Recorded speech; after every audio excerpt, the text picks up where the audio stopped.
M870부터 스트라이커 12까지 4편을 지나 드디어 샷건 특집 5편 트렌치건 편까지 왔습니다. 언젠가 미래에 더 진행할 수도 있으므로 마지막 편이라고는 하지 않겠습니다. 그럼 리뷰 시작하겠습니다. M1897 트렌치건은 1, 2차 대전을 대표하는 가장 유명한 샷건 중 하나입니다. 1886년에 미국 스펜서 암즈에서 세계 최초로 펌프 액션 산탄총이 개발되었고, 여기에 영감을 받아 전설적인 개발자 존 브라우닝이 윈체스터의 이름을 달고 모델 1893을 설계합니다. 처음에는 큰 성공을 거두었지만 흑색 화약 기반이었기에 탄매, 연기 등이 너무 발생하는 단점이 있었고, 동시기 유행 중이던 무연화약에 밀려 인기가 금세 식어버리게 됩니다.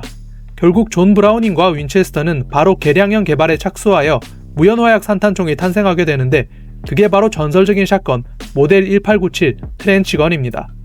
이 트렌치건에는 몇 가지 특징이 있는데, 첫째, 해머 및 볼트 캐리어가 외부로 노출되어 있습니다. 이는 극초기형 샷건들의 대표적인 특징인데, 당시 라이플의 설계를 어느 정도 참고하다 보니 해머가 돌출되고, 또 슬라이드 액션 방식으로 동작하다 보니 펌프 액션 시 볼트 캐리어가 리시버 뒤로 노출이 되어버립니다. 덕분에 기계적인 동작을 눈으로 확인할 수 있어 매우 멋지긴 하지만 외부 오염에 취약하다는 단점이 있어 이후에 개발되는 샷건들은 폐쇄형 리시버를 채택하거나 볼트 캐리어 형상을 변경하여 내부 부속이 노출되지 않도록 변경하게 됩니다. 둘째, 슬램파이어가 가능합니다.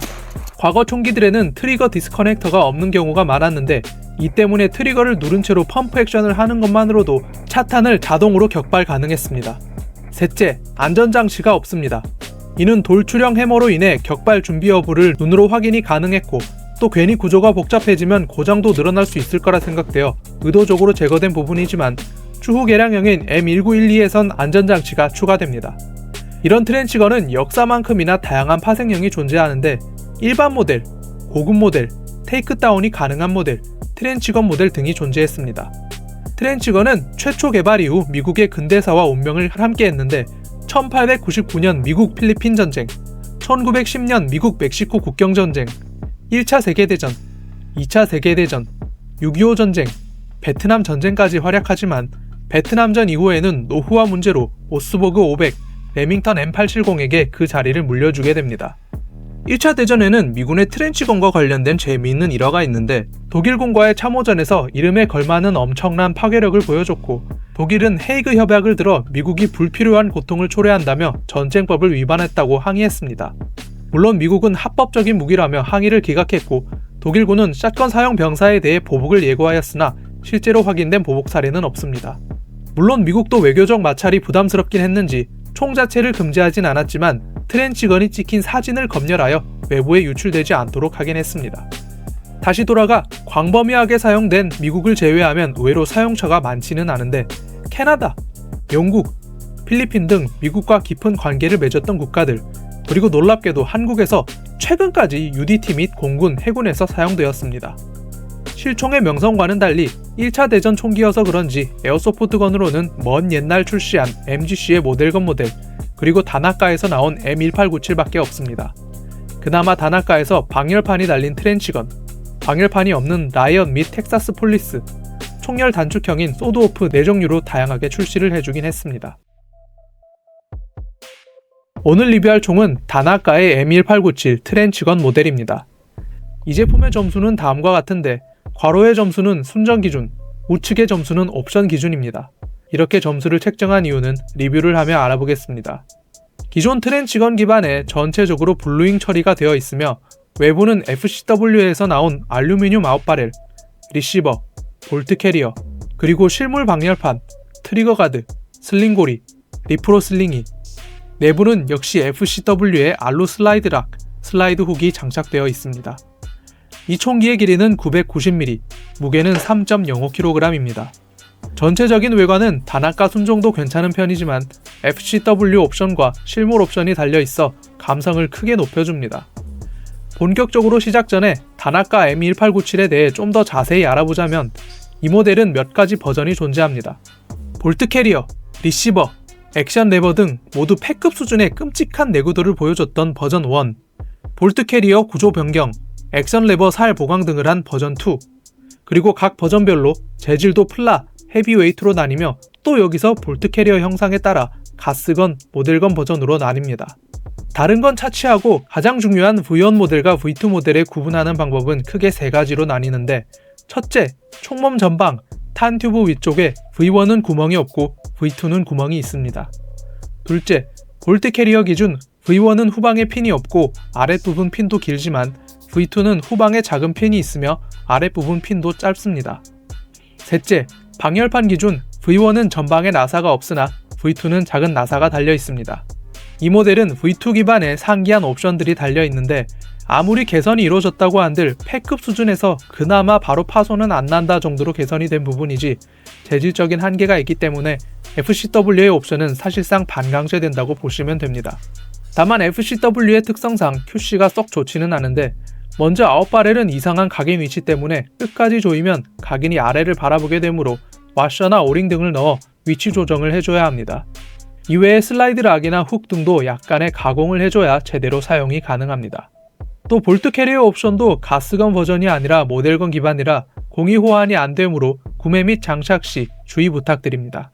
어쨌든 이 FCW 제품을 장착해주면 익스트랙터 같은 부분을 제외하고 내구도 걱정은 크게 덜고 즐길 수 있습니다.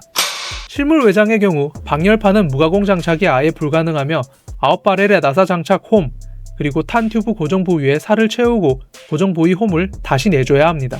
이외에 실물 슬링 고리는 우드 가공이 필요하며 탄 튜브도 리스레딩 작업이 필요하니 추후 실물 외장을 장착하고 싶으신 분들은 참고 부탁드립니다. 다시 외관으로 돌아와서 전체적인 형상은 실총을 매우 잘 재현하였습니다. 아웃바렐은 모델 97, 윈체스터 12게이지, 액션 레버 N 트레이드마크 US 모델 1897, 리시버 좌측에도 US라는 각인이 잘 박혀있고 우드도 감옥식이 아니라 실제 우드인데 커스텀 각인도 진행하여 감성을 더해줍니다. 거기에 방열판은 아예 실물이다 보니 더할 나위 없습니다. 다만 리시버 형상은 실물과 순정은 전 후방의 각진 부분이 매우 완만한 곡선인데 FCW 킷은 많이 각진 형상이라 이 부분은 아쉽습니다.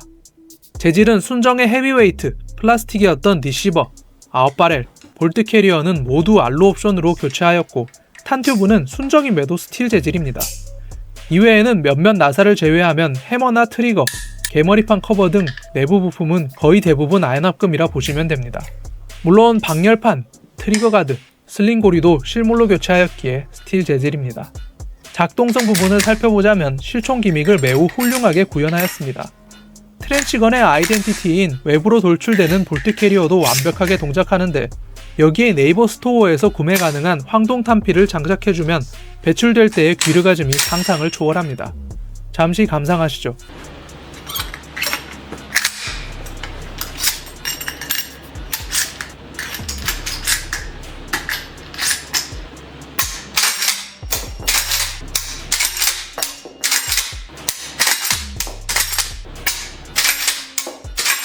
이외에 실총과 동일하게 슬램파이어가 가능하긴 하지만 총 내구도가 좋지 않기에 절대 추천드리지 않습니다.